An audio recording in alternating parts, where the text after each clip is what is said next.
Shall we?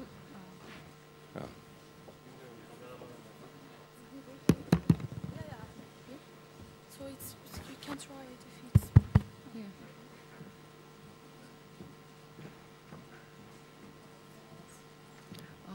I think all is wonderful. There are very few people here. Shall we wait? 5 minutes.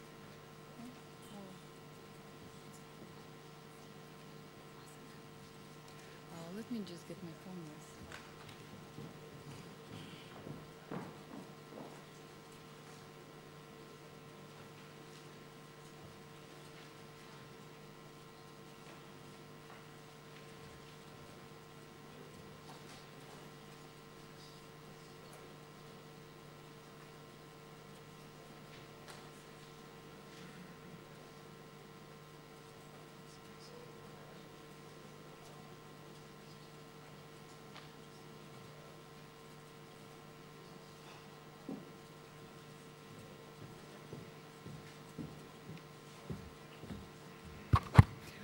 Good morning, ladies and gentlemen, and welcome. Welcome to those of you who just arrived to Ankara. Welcome to Turkey. Welcome to the second day of the B20 conference, and welcome to this infrastructure session. As all of you know, the B20 organized itself around 6 task forces, and infrastructure and investment is among one of them. Today we're going to talk about infrastructure, challenges in infrastructure investment, and ways proposed recommendations by the B20 how to solve them. Ladies and gentlemen, we are honored to have here Mr. Fu Chengyu, the International Coordinating Chair of the B20 Investment and Infrastructure Task Force. Mr. Fu Chengyu is also former chairman of SINOPEC. We really welcome you, Mr. Fu, here, and please, I let the floor for you for the opening remarks.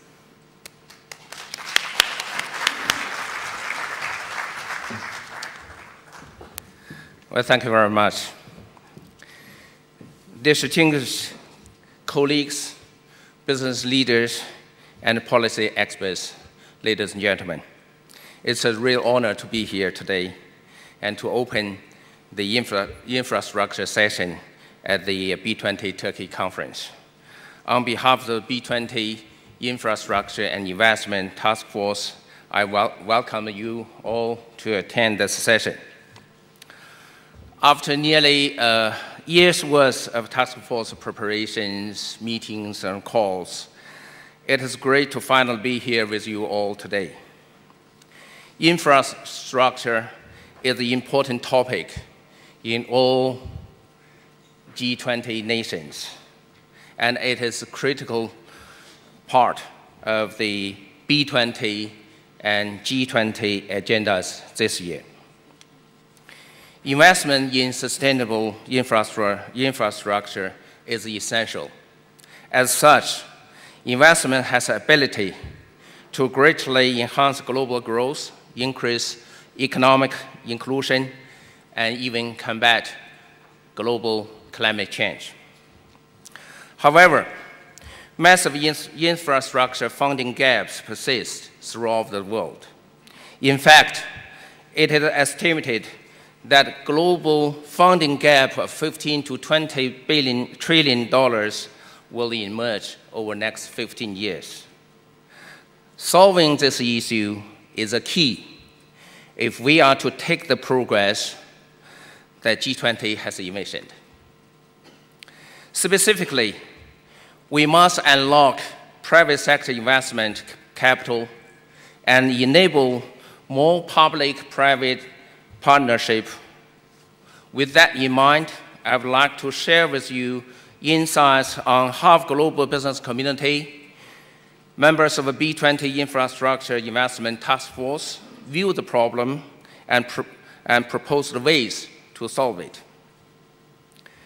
The B20 possesses 3 main methods of bridging the gap: improving the effectiveness and efficiency of spending, ensuring that regulatory conditions enable private investment, and building bridge between institutional investors and infrastructure assets. Furthermore, Business Task Force has put forward 3 primary recommendations for G20 nations to take, both individually and collectively, to promote sustainable infrastructure investment. First and foremost, the B20 seeks to improve infrastructure investment ecosystem. The task force believes that implementations of B20 recommendations will accelerate establishment of infrastructure as an asset class. Additionally, the business community recommends the development of country-specific infrastructure investment strategies linked to G20 growth aspirations. The B20 also asks G20 to commit to international investment principles related to foreign direct investment. Distinguished colleagues, business leaders, and experts, policy experts, ladies and gentlemen, given that the G20 accounts for 80% of global GDP, a clear commitment to and concrete actions on sustainable infrastructure by member nations which have an enormous impact on global outcomes. Early communiques from the G20 listed the infrastructure as one of the vital topics for this year. As such, our efforts are particularly relevant. Getting infrastructure investment right will be critical to whether or not the world contains the growth and sustainable development objectives that we are setting for ourselves. If we succeed in getting the B20 recommendations adopted and implemented by G20 countries, the impact could reach multiple trillions of dollars and could make significant progress in closing the $15 to $20 trillion infrastructure gap globally. I'm now happy to give the floor to my distinguished colleagues, and thank you everyone, and have a great day. Thank you.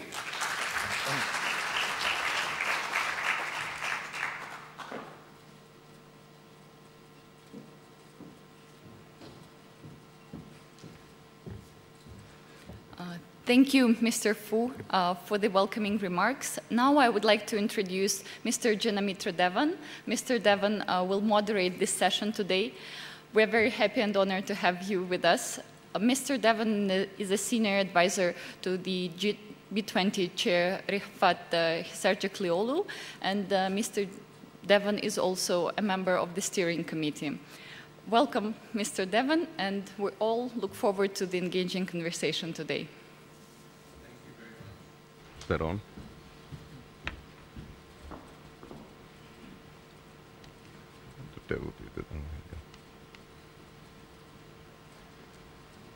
Are you hearing me? No. That's better. Okay. Welcome, everyone. We are glad to have you here with us. Mr. Fu, thank you very much for your remarks. That was terrific, and we are really happy that you could join us as well. So we know, and for the past 9 months, we've been deliberating, with a wide set of participants from all over the world on what do we do with the infrastructure challenge. And it's not a new one, right? This has been discussed for several years within the B20 and the G20, as well as outside of it in several, or among several constituent partners. So the problems are real, and it seems like we have not been making as much progress as we would like. Right? So with that in mind, we've assembled, I think, a terrific team of panelists here, and we had a couple of minutes to chat just before coming into the panel, and And it's terrific to have people in the panel who are really practiced in the art of infrastructure. So I'm looking forward to the dialogue with all of you. Let me introduce you to them very, very quickly. On my extreme right is Nicholas Garemo. He's the head of infrastructure practice in Europe, the Middle East, and Africa at McKinsey & Company. Next to him is Robert Milliner, who was the B20 Sherpa for Australia and is now a director at the Global Infrastructure Hub that was established by the Brisbane sessions. And Robert also serves with me as a member of the B20 Steering Committee. And next to him is Mr. Thierry Du, founding partner and chief executive officer of Meridiam. Glad to have you here, Thierry, and looking forward to your comments as well. And last but not the least is Pedro Rodriguez de Almeida, head of infrastructure and urban development industry in the World Economic Forum. So I'm going to jump straight in, right, to get some questions to the panelists and listen to what they have to say. We'll try to keep this as conversational as possible, right? So, and I'm going to try my utmost best to keep some time at the end of the session to entertain questions from all of you, and we'll get to that. So, the way I'm going to do this, right, I've got a series of topics that I want to cover, starting first from the big picture, right, of trends in infrastructure, getting down to some specifics on the pipeline issues that we've talked a lot about during the B20 sessions throughout the year, and also talking about how actually talking about the challenges and the way forward in trying to enhance participation in infrastructure. And then I'll end with the topic on infrastructure as an asset class. That has elicited amazing responses, divergent views, and so we would certainly want to talk about that as well to see what our thoughts are from the panelists and from you as well. So I'm going to be jumping around. So my first question is to Thierry. Recently, the focus of global infrastructure spending has been shifting towards developing economies, similar to the path of economic growth, although I don't know whether you can say that with the same breath, in terms of what's happening. But what are the changing trends, Thierry, in infrastructure spending allocation? And if you could give us a few views on that, and then relate it to what your company, Meridiam, has been facing as well. Not working. From the sort of macroeconomic level, I think it's very important to focus on economic growth because, depending on the region, the country, but I'll try to stay simple and short on this particular topic. I think the trends, economic growth is driving infrastructure investment, but it is driving it in two different ways. It is driving it for more infrastructure in the developing economies that are facing urbanization. And if you look at the continent of Africa and a big part of Southeast Asia, we're going through this urbanization drive that is driven by growth, and that requires quite a lot more infrastructure investment. But when you look at it from the developed countries, and I will take the example of the US that I usually call the emerging market of infrastructure, there are countries that have to catch up with no investment in infrastructure for nearly 50 years. So they're almost facing the same war than the emerging markets that had no infrastructure are facing. And that's all driven by either economic growth or the willingness to actually keep up with a competitive economy. If you want one, you do need infrastructure. The other few trends that I would mention is just a couple, and especially in the context of COP21 this year, is sustainability and climate change have driven infrastructure and actually more towards the emerging markets, because a number of them had made quite significant commitments in their national contribution towards low carbon infrastructure and energy production. And the last, which will, I believe, come back in the conversation, is that there is an increasing requirement from the people, because we have social media, because we have Twitter, because we have Facebook, of a requirement for transparency on large projects, which is really driving a different approach today on how you deliver projects in communities and the involvement that communities actually require for projects to become successful. So in all these trends, what has happened for us as an investor, we manage about $3.5 billion or so with a lot of international investors. After investing a lot in Europe and North America, we've been driven almost naturally to countries like Turkey with a very recent and big public hospital programs that has been delivered in PPP, which is quite a very good example of, I would say, successful delivery from the public side. The other trend for us has been Africa. We've been actually mobilizing new funds for that region, really following that urbanization growth and rapid economic growth. So it's been that trend, but it's also the approach is different. Longer-term partnership focus on sustainability is the new way of developing infrastructure.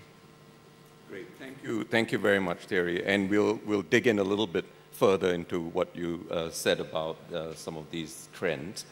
I want to turn to Nicholas now. As a consultant and someone who's worked for both the private and the public sector players across geographies, you must have some really unique insights, right, from a broad swath of interactions on the global infrastructure industry. And we hear very often about huge gaps, right, of demand for infrastructure and a large gap in terms of financing and funding and whatnot. Can you try to contextualize this for us? In particular, how big is that gap and the challenges in closing it? What is fiction and fact in all this large numbers that we see? Thanks, Dave. I'll do my best. I always find the question around a gap very interesting, right? Because on the one hand, we know that globally we spend something like $9 trillion a year on infrastructure in the broad sense of the word, 2.7 of which is economic infrastructure, i.e. water, transport, power, and telecom. And as Mr. Fu mentioned, the estimated gap is then in the order of $15 to $20 billion.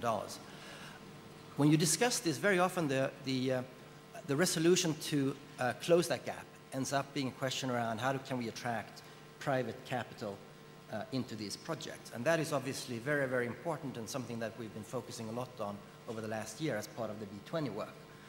I think it's very important, though, to recognize that that will not be sufficient. And that we need to make sure that governments can create capacity to continue to invest, e.g. through capital recycling, but also to address the issue of, are we building the right projects and are we building them in an efficient and effective manner? The sector as such, construction sector has had flat productivity last 10, 15 years.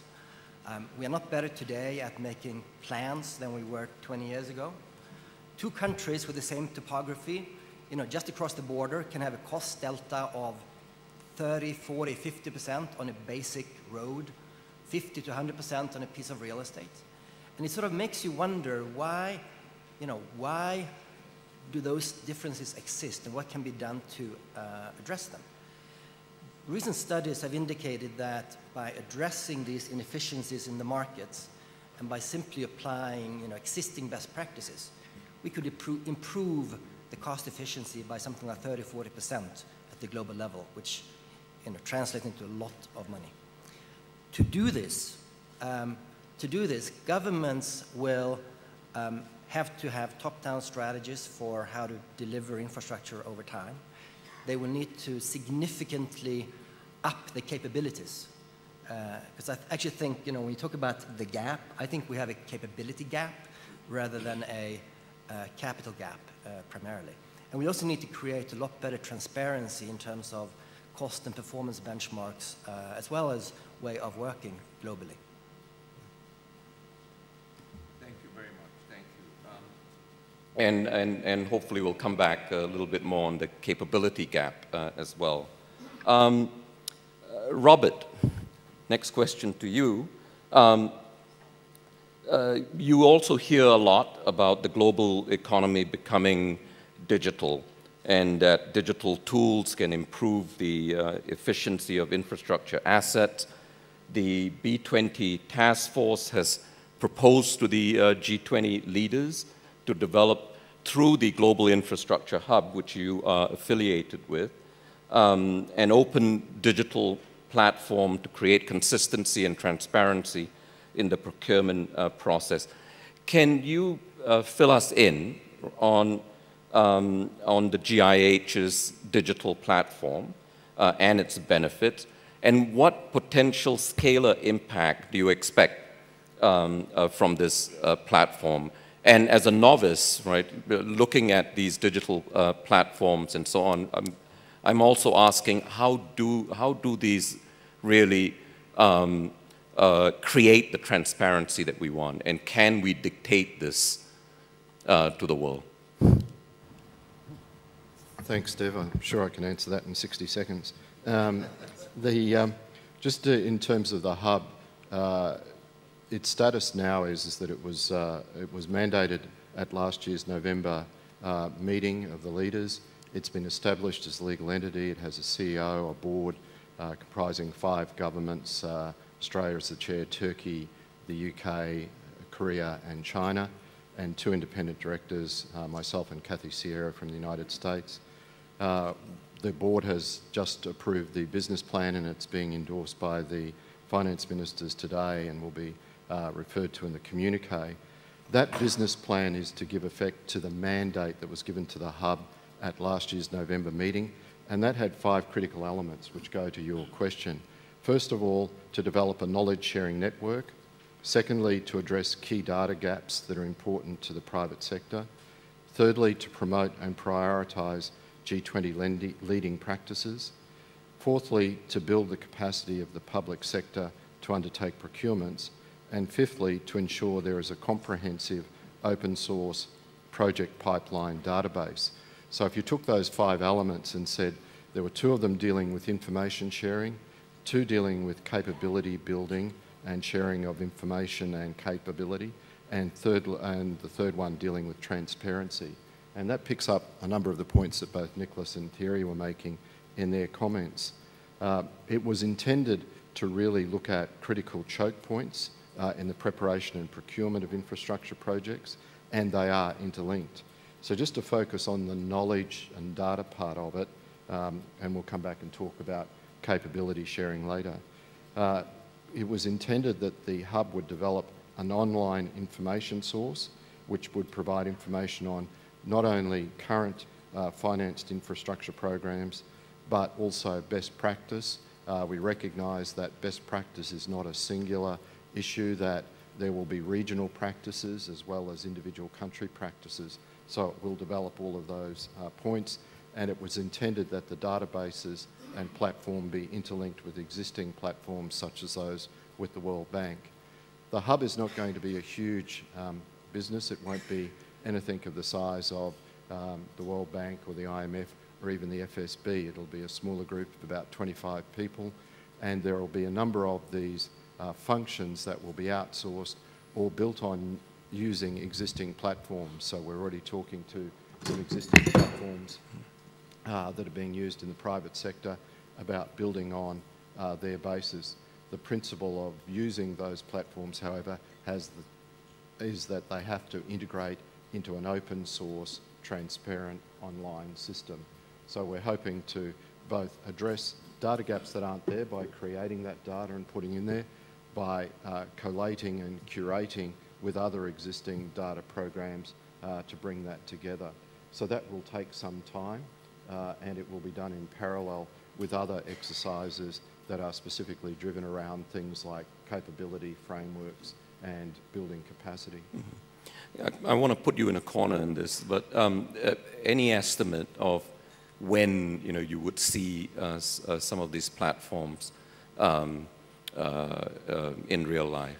There are some existing private sector platforms that are currently working, okay. And so it's a question of the transformation of those to open source. They're available to the private sector at the moment. Governments contribute to them. There's a fee-based service for some of those. We need to see whether they can be integrated into a more open source platform. Okay. And I expect we'll see quite a lot of developments over the next 12 months on that. Okay, thank you.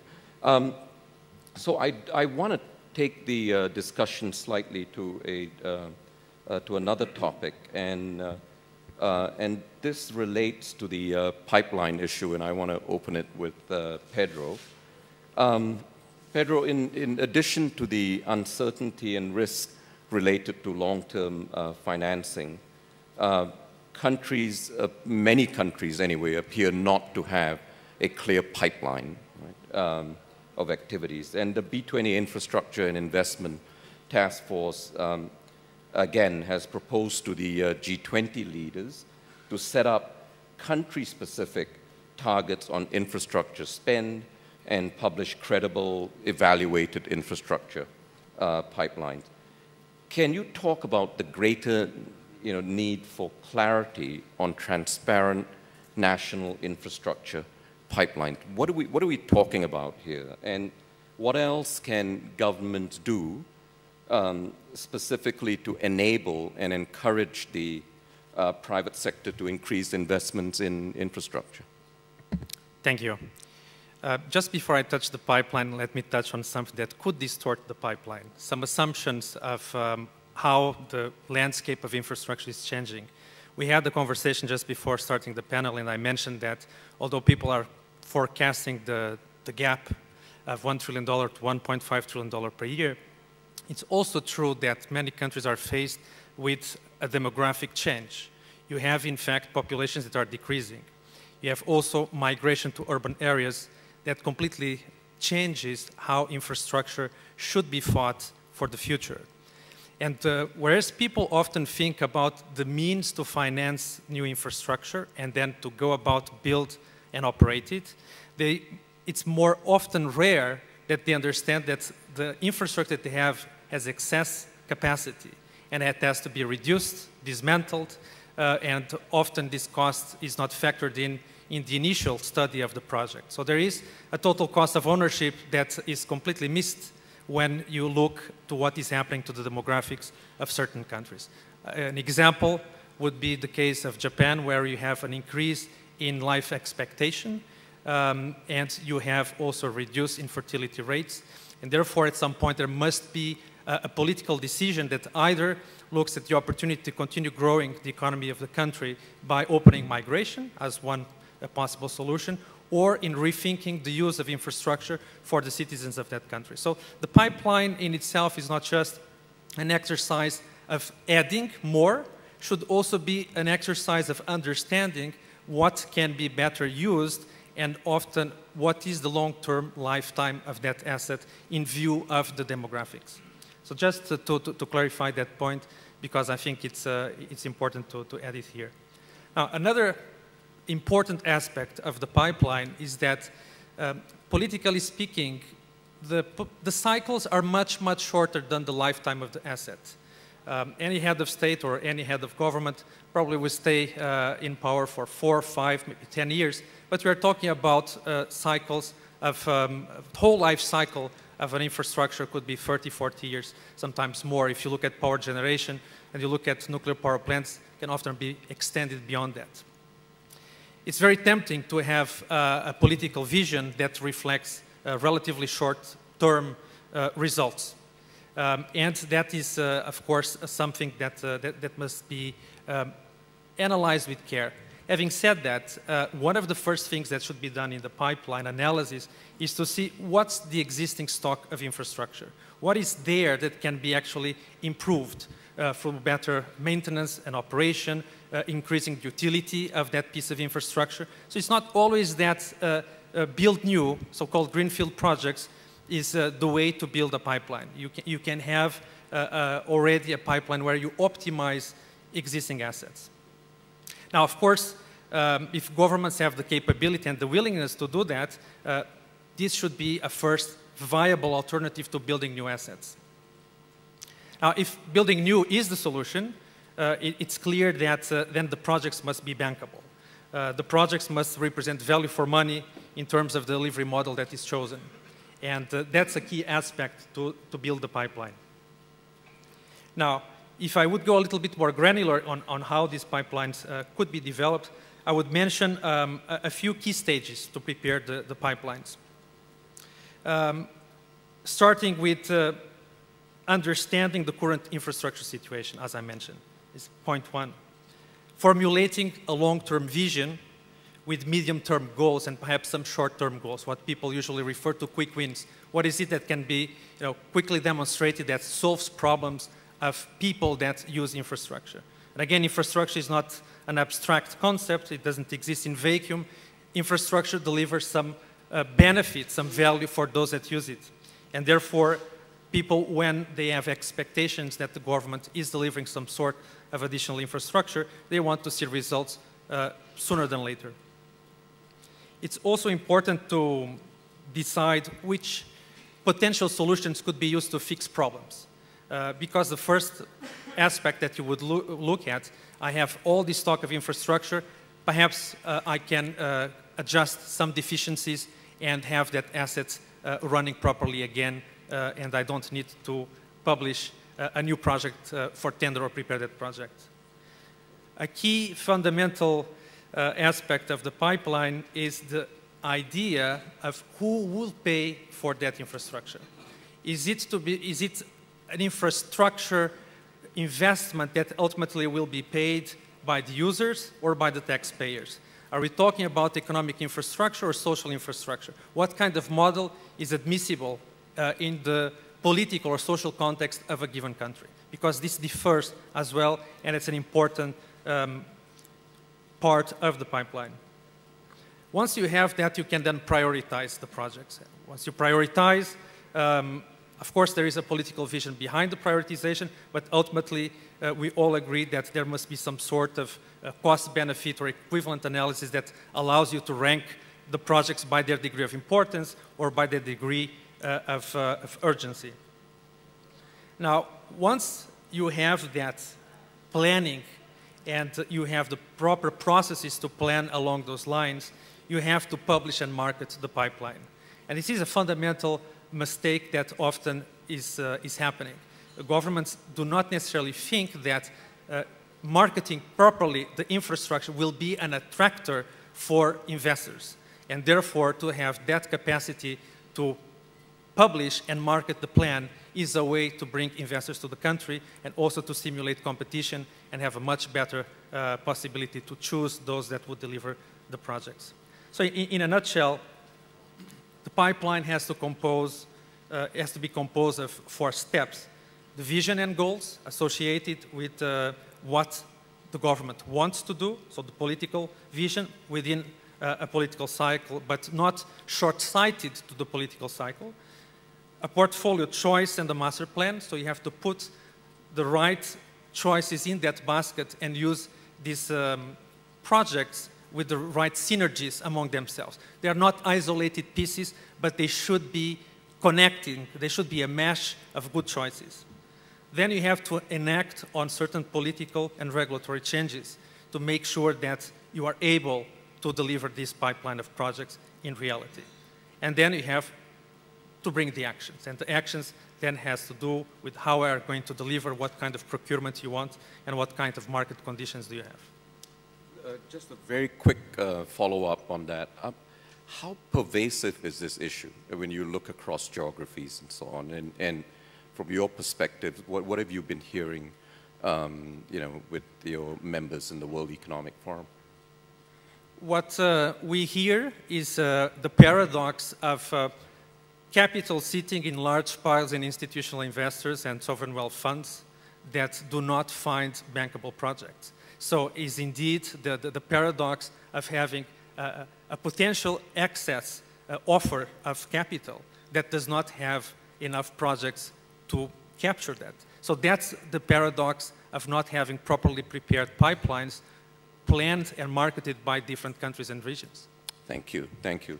A follow-up question from Nicholas. Building on this topic of strengthening national pipelines, we hear that many projects that are in the pipeline already might not be the most relevant or efficient or the most effective way to solve our infrastructure challenges. How can countries really strengthen their project pipelines? What has been your experience when you advise the public sector in your interactions at McKinsey? Well, I mean, I think in our experience, there are quite a few improvement opportunities at the early stages here when it comes to early stage planning and project prioritization. In fact, some studies we have done indicates that at the global level, the total potential could be of the order of $300 billion, i.e. 10% of total spend. A couple of observations. I mean, one, we're seeing that there is still a very strong emphasis on building new infrastructure rather than maintaining and optimizing what you have. Two, we see that a lot of the decision-making is political rather than truly fact-based. And that individual, asset class specific departments or, geographic areas push their agendas. And this, of course, translates into, bridges to nowhere.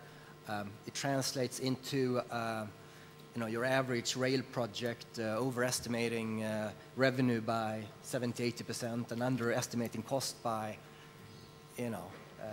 quite a lot as well. So the business cases simply don't work.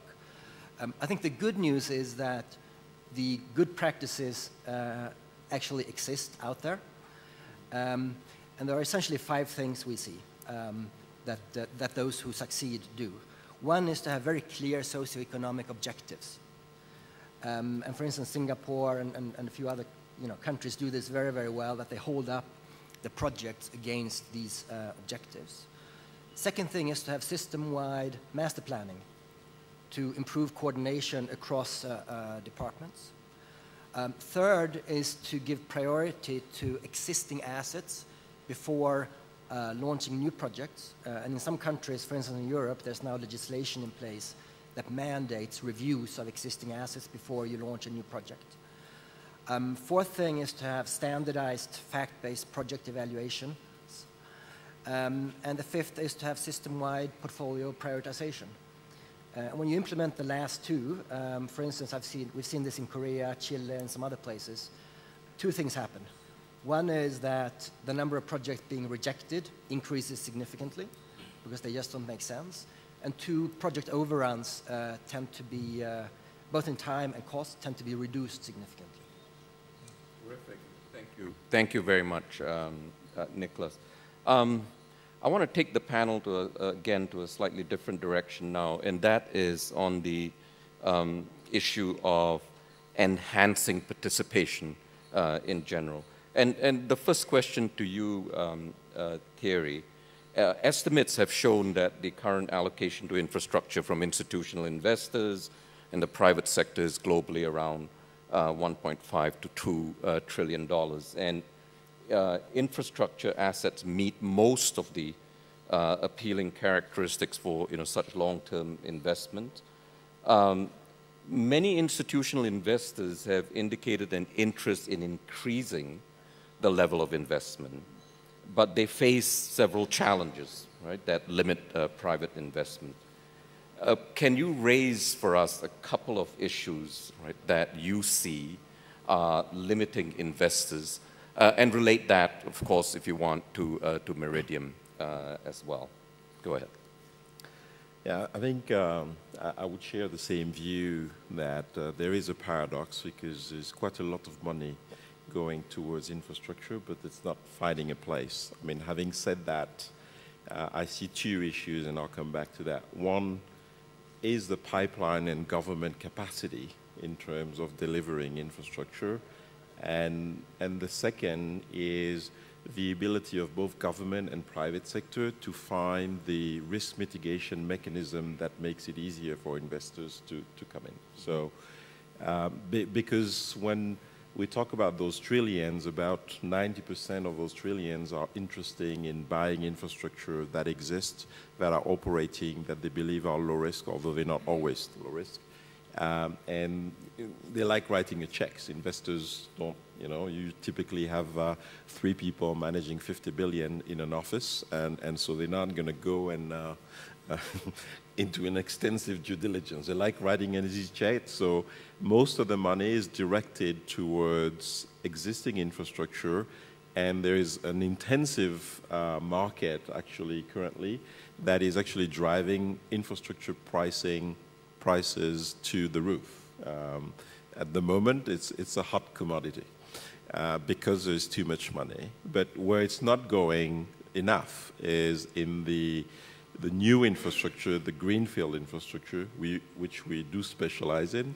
But that also includes restructuring infrastructure, as was mentioned earlier, because if you have to sort of relocate or displace or restructure your infrastructure, there is a construction risk and there is a restructuring risk that is not attractive to investors generally. So government do need to provide a pipeline, and I won't go into much detail on that because you've said everything, but it's really, I wanted to focus on the fact that the human resources within the public sector are just not developed enough to produce the infrastructure leaders or the strategic public procurement guys that will drive the investments. And if you don't have that, you can have all the political will that you want. It's just going to be talk and nobody will show up. And that's a failure because they're also competing for the capital to come. So why do we come in Turkey? Because there is the political will, there is the ability to deliver, and why don't we go too much in Poland is because there's not the capacity to deliver. And I'm not even going to talk about the political will. But so that's one topic, and the other one is the risk mechanism.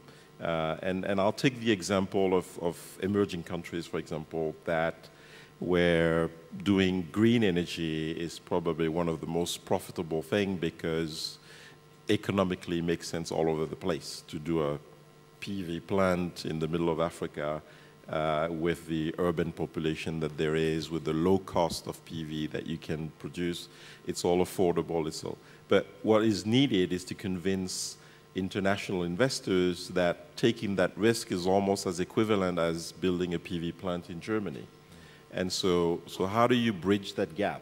And this is where we have to work together, the multilateral agencies, governments, and private sector who are willing to do this, to actually find solution to bridge the risk gap in terms of explaining to people what political risk is, but also being able to cover it, to wrap it, to cover some of its commercial risks, so that the ERS in the middle of a US state will be comfortable lending or investing equity in Senegal because you'll have a cover from MIGA or OPIC or whoever to really bridge the gap, because at the end of the day, the returns that they will get and the economic base behind this is very strong.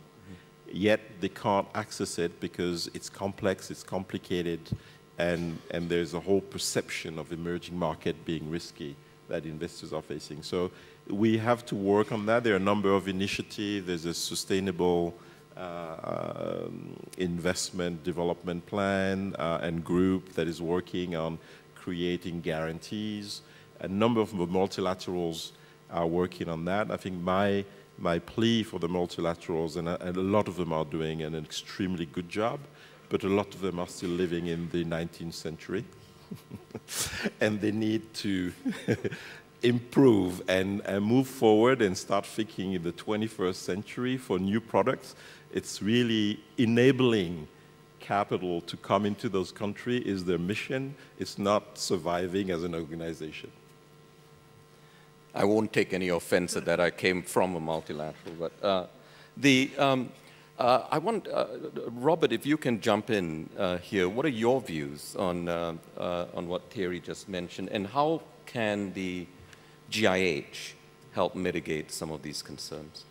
Well, I think there's a number of points that come out of what Thierry was saying. First of all, we should remember that infrastructure is just another class of investment. So, like investments generally, one of the issues that we have and we've raised in this task force and consistently with the G20 is that countries need to get a lot more clarity around their investment regimes and make themselves more attractive to investment generally. So some of the risk factors that Thierry is talking about would be dealt with if there were better and more stable investment regimes across countries.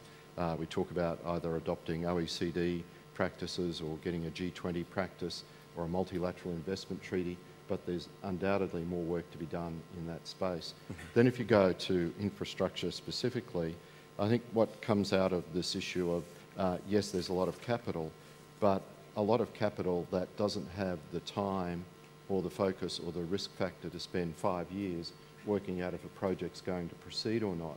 So there is a real need for governments to understand the investment dynamics here and to try and match the opportunity with the capability that's there to fund those projects.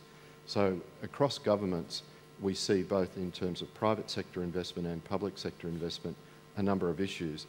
Firstly, this lack of transparency and clarity around the prioritisation of projects. And that's critically important, not just for the investors, but for the relationship between investors, government and the community. Because for a lot of major projects, particularly urban renewal projects or projects in major cities, they involve a large amount of dislocation. They're classically fraught with difficulties of what we call NIMBYism. Yes, you can build it anywhere as long as it's nowhere that I can see or that affects me. And if everybody says that, you're pretty much out of country to build it in. So you've got to establish processes that the community feels some comfort and trust in, that establishes the real need and assesses the cost benefit and makes the case for this being the project that needs to be developed. And that's why these national pipelines are important, because if they're independent of the political process, and we would certainly suggest that they need to be done by independent agencies. I know, having debated that in many countries around the G20, that is a very big hurdle, that countries either philosophically don't like the idea of independent agencies dictating to government these types of things, or they're even more transparent and say, we want to have the political control over these processes to use them for political purposes. And that's the crunch issue that we've got to get into, that we've got to separate it from the political process in a way that all sections of the community can have trust and confidence in that evaluation and prioritisation. So if we could do that, that would help address a lot of the issues. What the hub is trying to do by sharing best practices both on a regional sense and right across the G20 and actually all other countries is to highlight countries that have put in place successful processes, not just in terms of the actual identification of processes, but how they manage it. We were talking in the pre-session about the fact that still in many countries, infrastructure is not done on a whole of government basis. If it's a water project, it's done through the water department by a whole lot of engineers. If it's in another area, it's done by those. They actually don't even share within their own government how they go about best practice procurement, how they do things. So getting whole of government groups that sit independently from them, provide services to the specific areas of government, but have capability that's that's developed around delivery of both public sector and private sector projects makes a huge difference. And Terry would say to you that working with the governments that have an identified PP specialist team that have expertise, work on multiple projects, is a big difference to governments that don't do that. Yeah. So there are a number of ways we can do that. Through the hub, what we're trying to do is elevate the knowledge sharing, because what we found from talking to ministers last year is they recognised that they just weren't sufficiently aware of what was done well in other countries. We need to shine a light discreetly on countries that do things badly and encourage them to do it better.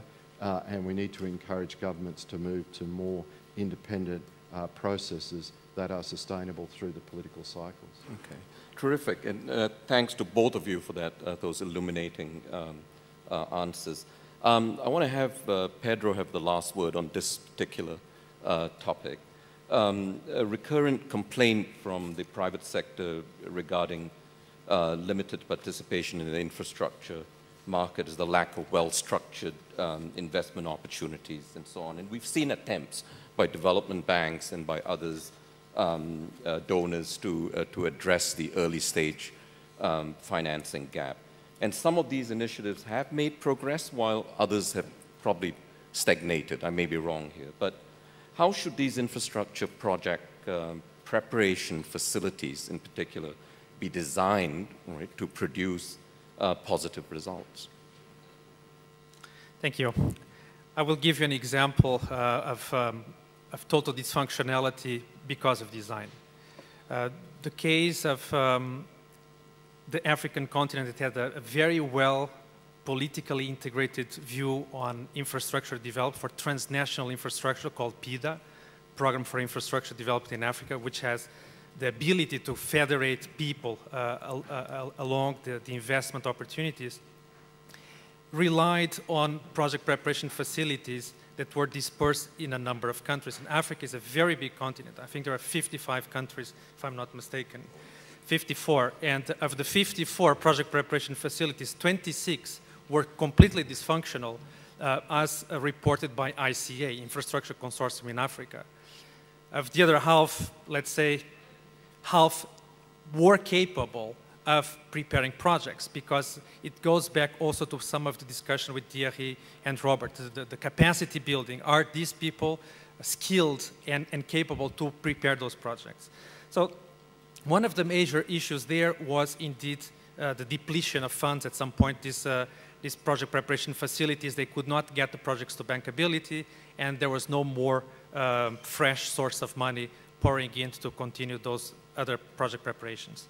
Now, one of the things that we looked and that we presented in June, in a consultation with multilateral development banks, particularly Development Bank of South Africa has been instrumental in that, but others were also involved, and private sector, was to look at 3 financial aspects that should be tackled, having in mind the design of project preparation facilities. One was the sustainable source of funds. How can you keep sustainability in the funds that you bring in to prepare those projects? The other was how to attract investors at the early stage of project preparation and setting appropriate expectations, because the success rate of the projects that go through a project preparation facility varies. And therefore, there is some risk exposure there that has to be matched with the appetite of those investors. And 3, providing exit options for investors. So even if you commit funds to support the preparation of a project, at some point you might decide that even if the project is bankable, perhaps it's below the hurdle rate that you would like to have for your investors, those that you are representing, and therefore you say, I'm out. So exit options for investors. The World Economic Forum identified 5 principles of success that were reported in June, and I will summarize them briefly. Clear objectives and a focused strategy. So what is this IPPF trying to achieve? Is there some particular focus on power generation or transportation or water?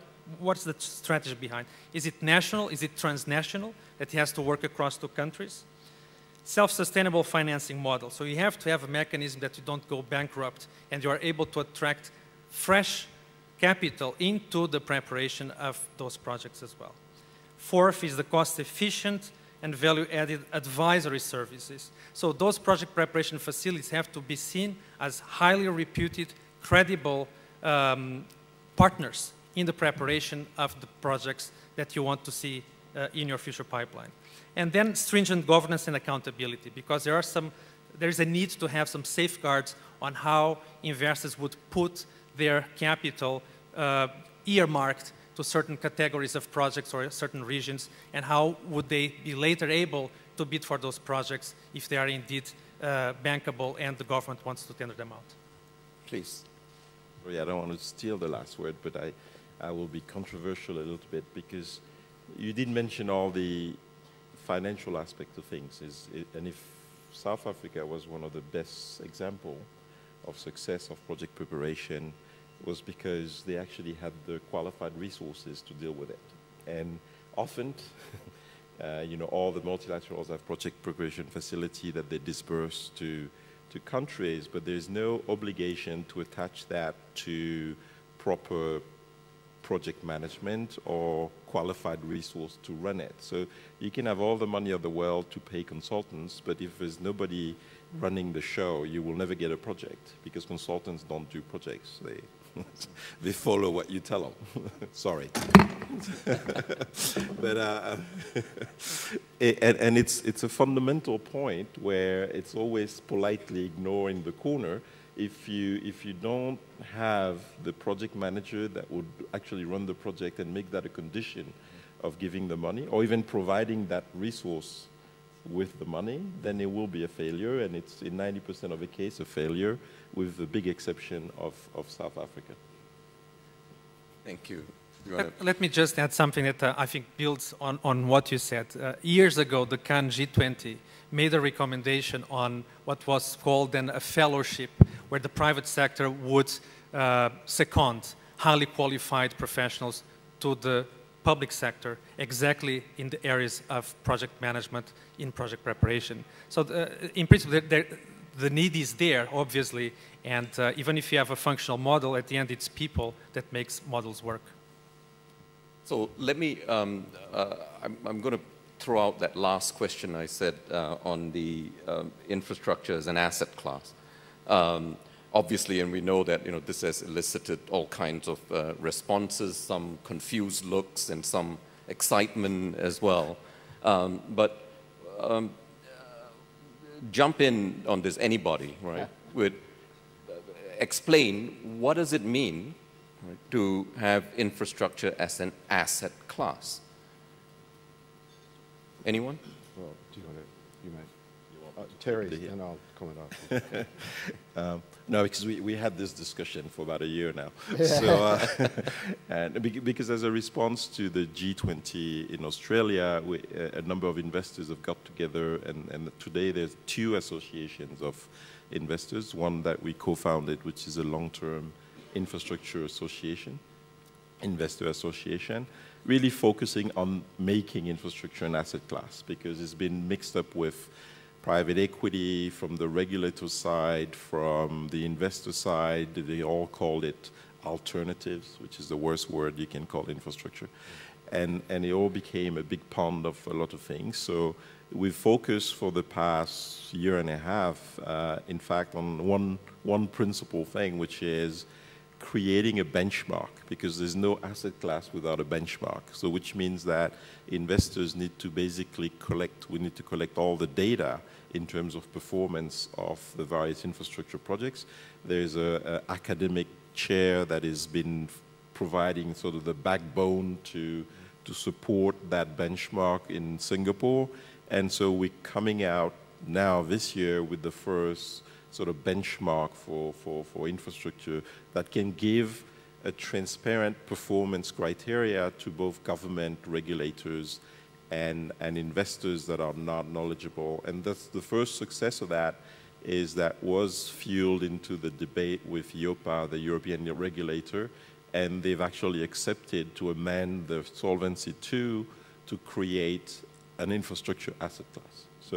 So that's sort of one of the big success. I mean, the association does other things like best practice in sustainability, and will participate in the COP21 with a handbook on ESG, but it's really creating standards for the asset class that actually makes it recognized from the outside. Thank you, Thierry. Robert, there's sort of two aspects of this. So there's that aspect of it that Thierry talks about, which is how it's viewed from a regulatory sense and how it's viewed.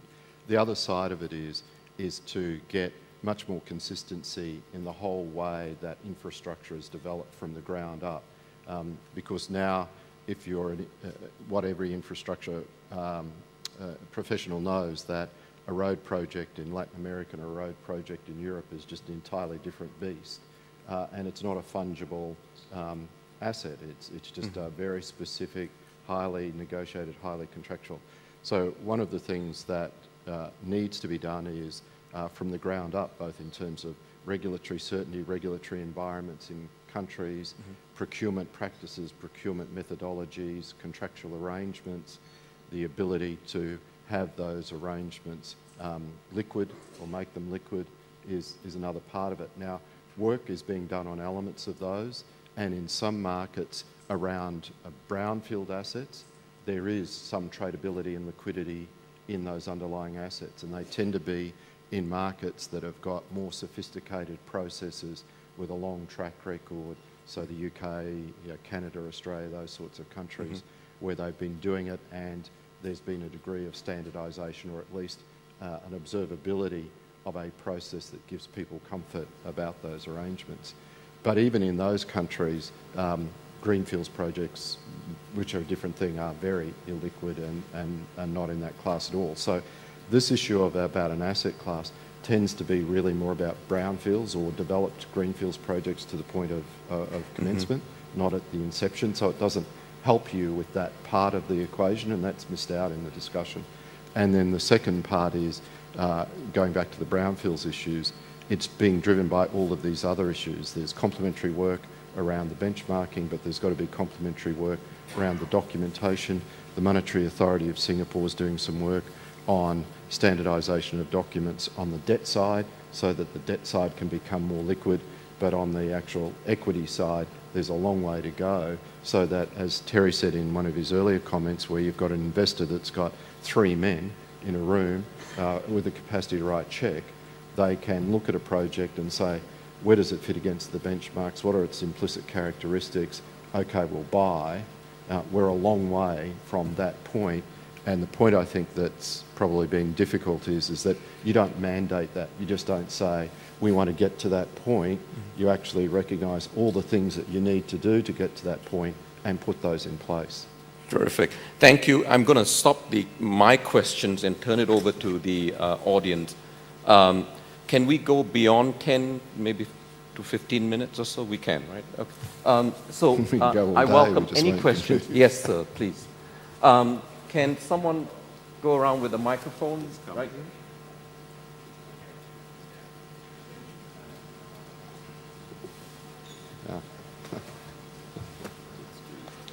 Please keep your questions as short and sharp as possible so that we can get at least about 2 or 3 first, and then I'll turn it over to the panelists.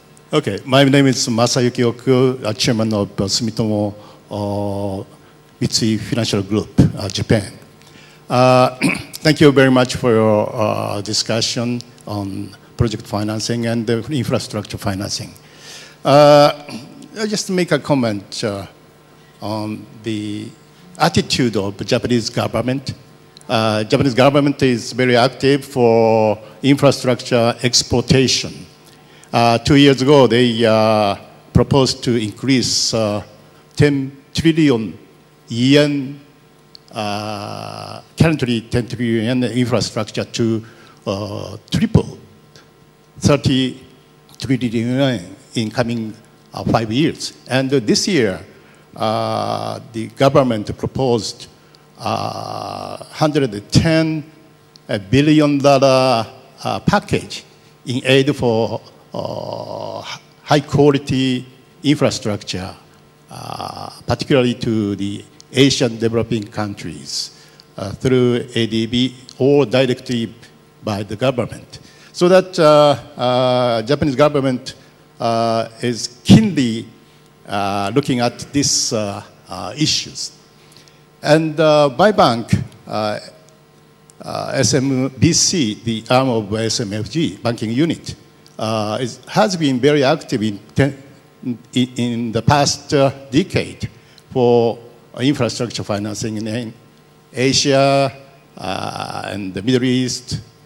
And upon the experience of us, 4 points are very keen to further develop the infrastructure financing.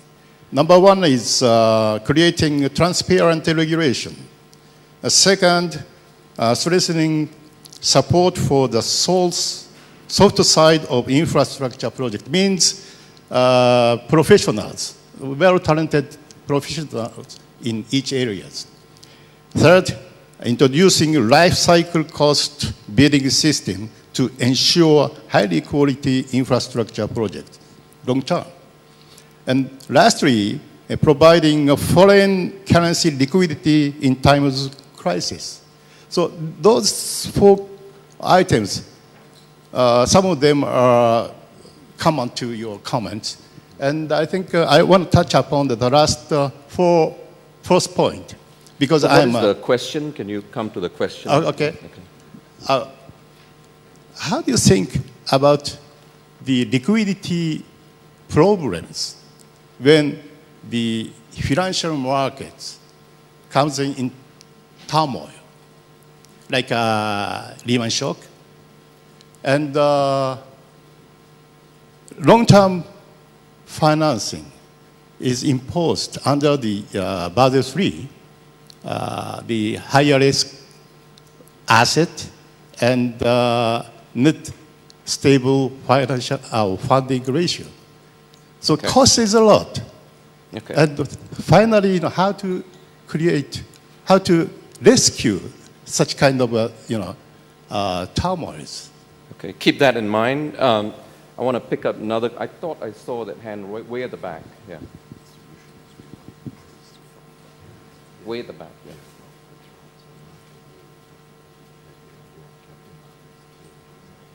Good morning. My name is Amir Mehran. I'm advisor to the president and head of the asset management and foreign investment of Bank Pasargad, Iran's largest bank.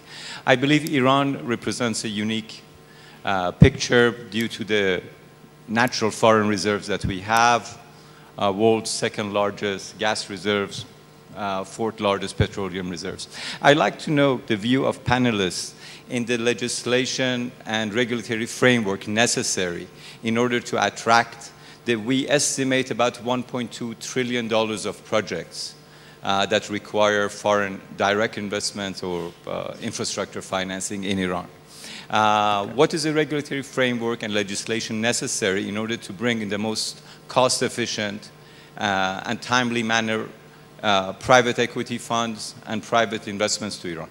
Thank you. I'm going to go back to the panelists. Who wants to pick up either the first or the second? He said he'll do the first and I'll do the second. Okay, go ahead, Robert. Start with the second. On the second one, thank you for the question. There are a number of issues that are common across all countries around regulatory practices, and what most investors want is regulatory certainty. And if you take one of the key regulatory approvals for infrastructure projects, environmental approvals, quite often it's represented that what investors want is no environmental approvals, and that's not right. Investors want to make sure that you do have environmental approvals because they want the community over the long term to be comfortable that it's a proper project and complies with the law. But what you do need is processes that have a clearly laid out framework and timeline and certainty at the end of it, so that it's not open-ended, so that you have to get an environmental approval, you know the agencies you need to deal with, you know the time frames that you need to deal with, and you need to know that the outcome at the end is a certain outcome, not open to revisiting. And there's lots of examples around the world where you get into multiple processes at provincial level or regional level, as well as at national level, that the processes are subject to either multiple appeals or they don't actually have discrete time frames and time periods for them. So the issue is regulatory certainty. So you need to look at each element of the regulation, from your FDI rules through environmental approvals, through the labour approvals, project planning, all of those approval processes to do that. Then you need to look at the other levels of risks, and Terry was talking before about risk mitigation and political risk. You do have a very sophisticated view by investors of country-to-country risk, and they assess returns on the basis of those country-to-country risks, and they will manage those differences in risks if they can mitigate other substantial risks. So I think for your specific country, if you're looking at it, one of the issues you would need to do is see the desirability of your country versus other countries. What are the risk deltas that the investors are seeing, and what are the risk mitigation tools there available to them? And you may have to actually step in and assist in the manufacture of an appropriate risk mitigation tool for specific risks that are specific to your country. Thank you. Thierry? Yeah, and to focus on the issue of Basel III and the consequences on the banks, essentially. I think first we have to look at the status of most of the banks in the world, and I believe that the Japanese banks are probably in a special category of banks with still a bit of balance sheet. For most of the other ones, regardless of Basel III, I think they'll still be having difficulty being active in long-term project finance. And I think the trend that is being taken is to actually bring the institutional money into project finance, which doesn't exclude the banks because they still have the expertise and they can be in the middle of the game. But clearly developing capital market for financing the trillions that we're talking about is essential. And I was talking earlier about Solvency II. For investors, actually the long-term infrastructure paper will be having a benefit of 20% discount compared to the capital charge of the same tenor corporate bond. So they're creating the incentive for the capital market to be developed. So it's really finding ways for the banks that have the expertise like yours to play in that game, either with the balance sheet or really helping developing the capital market and bringing institutional investors. And a lot of Japanese institutional investors would love to buy infrastructure debt. Thank you. Two more questions. Lots of questions. Mary and this gentleman.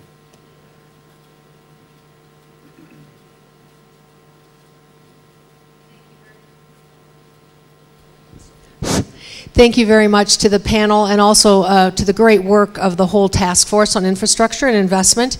As a coordinating chair, Mary Andringa of the new task force, SME, there's a lot of recommendations in our portfolio on the digital economy and how SMEs can flourish more when there's a good digital economy. Any comments from any of you on how the prioritization for broadband should be considered in infrastructure projects? Thank you. And this gentleman here?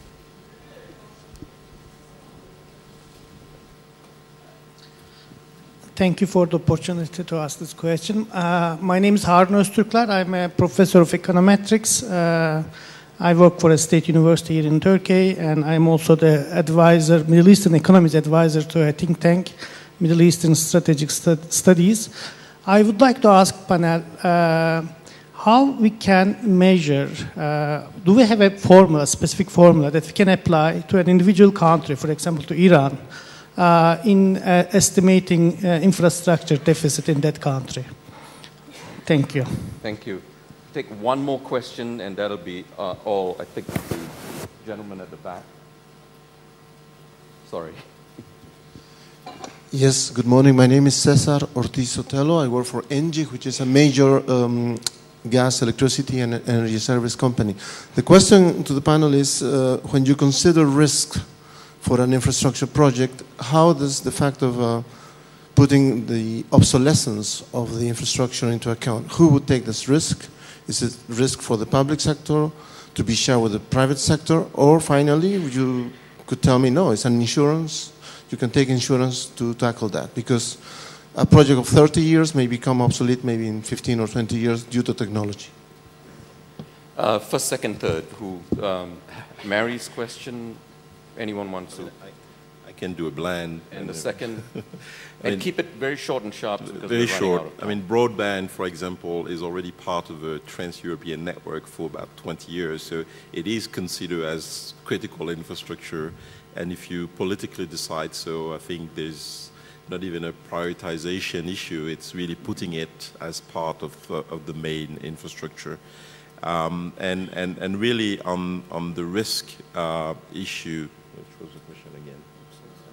The obsolescence. Yeah. Two things. I mean, if we're talking technology, it's a very difficult issue because it comes fast. If we're talking long-term infrastructure, the whole purpose of PPPs in particular is to have whole life costing. So at the end of the day, you give the key back with a almost brand new infrastructure because they are very big and financially constraining hand-back requirements. So the road or the bridge has to be put back in a state that can last for many, many more years before you actually hand back the keys.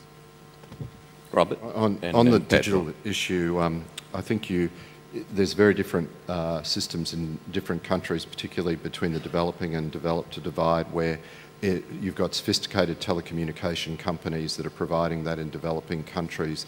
It's much less driven by the public sector, and it's much more driven by the private sector, very much driven on technology and funding. So I think it will be captured more for the developing countries out of the discussion about national prioritisation issues.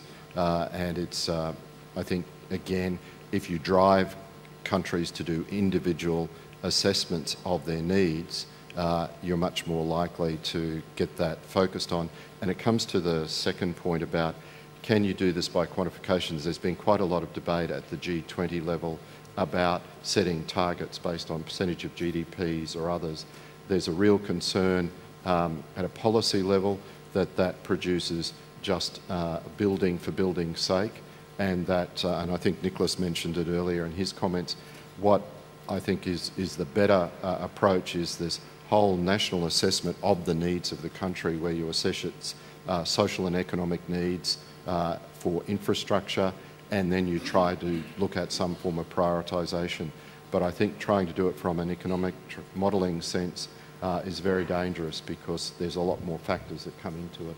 Great, thank you. Pedro.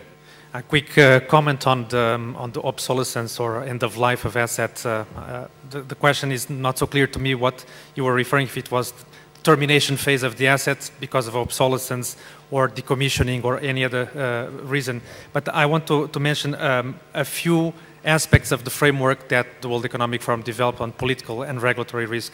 When you look at the termination phase, and you put together what would be a business factor, is the end value risk. For example, if you have an under-maintained asset, the asset might come to an early, let's say, disposal because it was not properly maintained. So that's one concrete case. On the pure political and regulatory factors, you could have the concession duration or the renewal risk. So these type of things are already part of the risk when you decide to invest, and the cost of capital employed will depend on that. Asset transfer risk, for example, if you have a dispute, and also decommissioning risk, which is perhaps what you mentioned, tightened disposal requirements. Now, the interesting thing about that is that when you look at the risk mitigation instruments that would be available, you will find out that is an empty space on all those areas. Of course, insurance and reinsurance companies, they are the ones that can provide solutions to this type of events.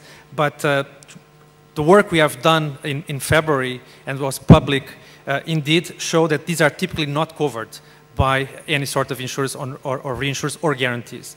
And therefore, there is an opportunity also for private sector to create those instruments that would have value for the investor. Thank you very much.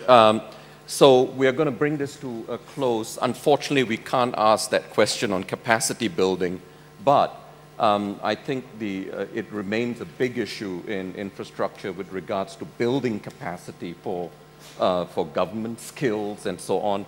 And I'm sure that the Chinese presidency will take this on as well.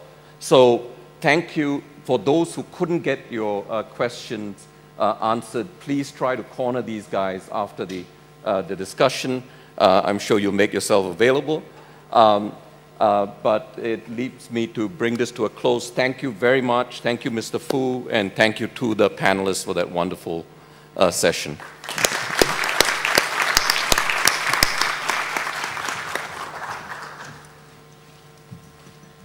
Thank you. Very well moderated.